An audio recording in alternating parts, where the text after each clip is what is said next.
Kita dengarkan dalilnya. Dalil-dalil naqli secara wahyu disebutkan oleh Syekh Abu Bakar rahimahullah. Yang pertama, berita dari Allah subhanahu wa ta'ala tentang kenikmatan dan azab kubur. Seperti di dalam firman-Nya disebutkan, surah Al-Anfal ayat 50-51, A'udzu billahi minasyaitonir rajim, walau tara idh yatawaffa alladhina kafarul malaikatu yadribuna wujuhahum wa adbarahum wa dhuqu adzabal hariq. Dzalika bima qaddamat aydikum wa anna Allah laysa bidhallamin lil 'abid.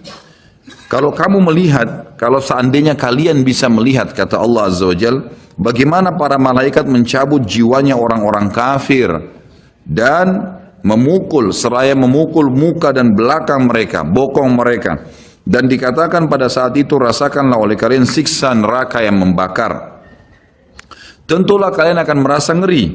Demikian itu disebabkan oleh perbuatan tangan kalian sendiri. Sungguhnya Allah sekali-kali tidak menganiaya hambanya. Kata ulama tafsir yang dimaksud adalah pada saat dicabut ruhnya, dihantam wajah dan bokongnya, kemudian dirasakan rasa panas.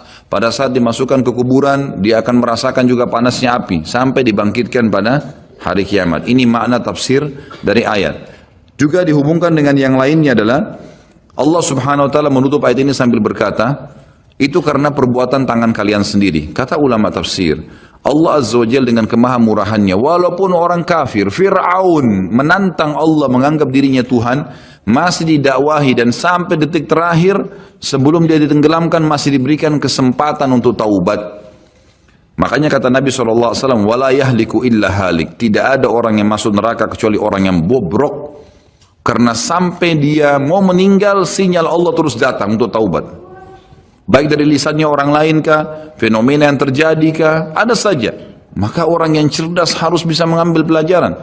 Teman-teman, ulama juga menitikberatkan begini. Setiap azab Allah akan datang yang besar, Allah selalu datangkan azab yang kecil sebagai peringatan.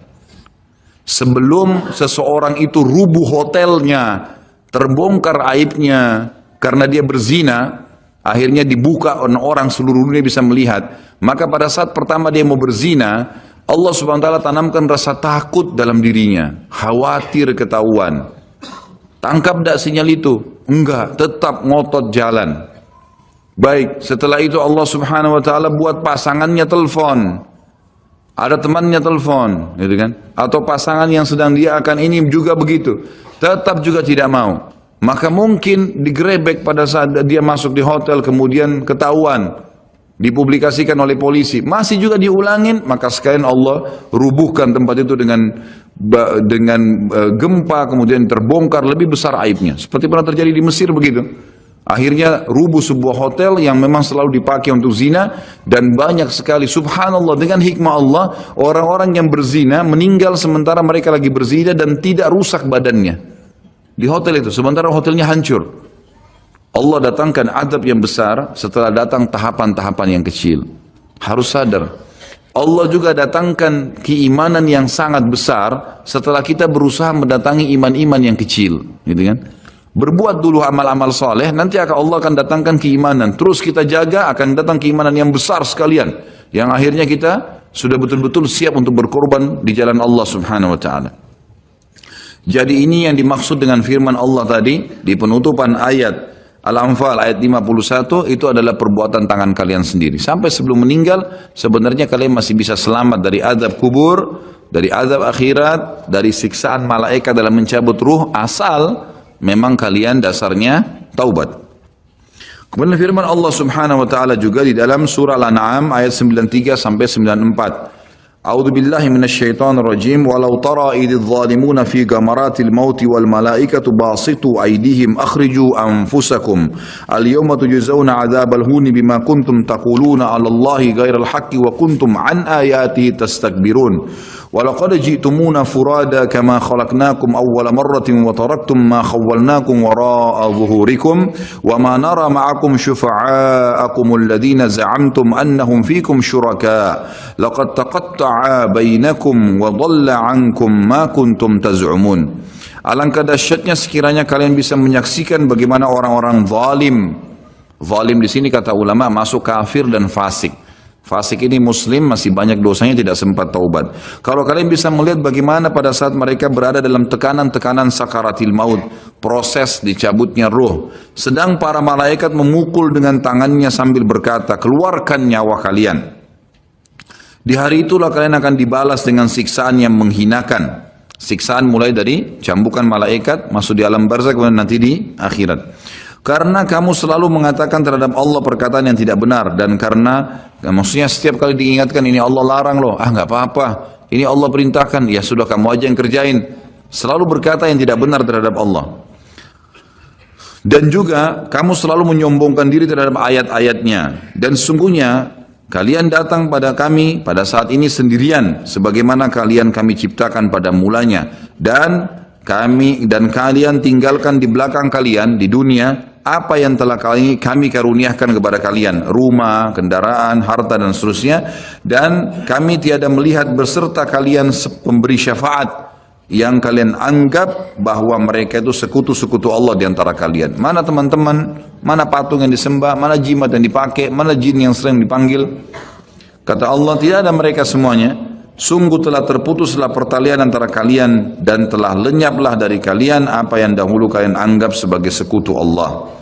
Ayat ini menjelaskan kepada kita ada proses kematian dan pindahnya ke alam barzah. Kemudian surah At-Taubah ayat 101 berbunyi, a'udzubillahi minasyaitonirrajim, sanu'adzibuhum marrataini thumma yuradduna ila 'adzabin 'adzim. Nanti mereka akan kami siksa 2 kali, kemudian mereka akan dikembalikan pada azab yang besar. Di sini dimaksud kata ulama tafsir, kami akan berikan mereka azab 2 kali di alam barzah dan di alam akhirat bagi orang-orang yang kafir. Ya. Ini berarti penyebutan ada 2 kali siksa, di alam kubur ada siksa dan juga ada di akhirat nanti. Kemudian surah Ghafir ayat 46, ini cerita Allah SWT sampaikan tentang Fir'aun. Disiksa dulu di alam barzah, baru kemudian dimasukkan ke neraka. Jadi 2 kali juga diadab. A'udzu billahi minasyaitonir rajim. An-naru yu'raduna 'alaiha guduwan wa 'ashiyya wa yawma taqumus sa'atu adkhilu ala fir'auna ashaddal 'adzab. Kepada mereka ditampakkan neraka pada pagi dan petang di kuburannya. Dan pada hari terjadinya kiamat dikatakan kepada malaikat, masukkanlah keluarga Fir'aun dan kaumnya ke dalam azab yang sangat keras. Kata ulama tafsir, makna ayat ini jelas akan ada azab alam barzah, ya, dan juga ada azab akhirat bagi Fir'aun atau orang yang kafir. Bagi orang-orang yang beriman, Allah Subhanahu wa taala akan memudahkan mereka menjawab pertanyaan malaikat di kuburan. Dan itu Allah sebutkan dalam surah Ibrahim ayat 27. Berarti ada proses di alam barzah. Kalau tadi orang-orang kafir dan fasik itu tersiksa, maka ini adalah orang-orang beriman bisa menjawab pertanyaan. Kata Allah Subhanahu wa taala, a'udzubillahi minasyaitonir rajim, yutsabbitullahu alladhina amanu bil qawli tsabit fil hayatid dunya wa fil akhirah wa yudhillullahu adh-dhalimin wa yaf'alullahu ma yasha'. Allah meneguhkan iman orang-orang yang beriman dengan ucapan yang teguh di dalam kehidupan dunia dan di akhirat. Kata ulama tafsir, kehidupan dunia adalah orang-orang beriman kalau pelajari agamanya, setiap kali ditanya kenapa kamu sholat, kenapa kamu puasa, kenapa kamu jujur, kenapa kamu begini, maka dia bisa menjawabnya di dunia dan di akhirat. Kata ulama tafsir, akhirat adalah pertanyaan malaikat di kuburan dan juga nanti pada saat ditimbangan amal hari kiamat. Dan Allah menyesatkan orang-orang zalim dan berbuat apa yang dia kehendaki. Maksudnya orang-orang zalim tidak bisa menjawab pertanyaan malaikat di dalam kuburan. Ini semua ayat-ayat Al-Quran yang menjelaskan tentang adanya azab atau alam barzah, ada azab dan ada nikmatnya.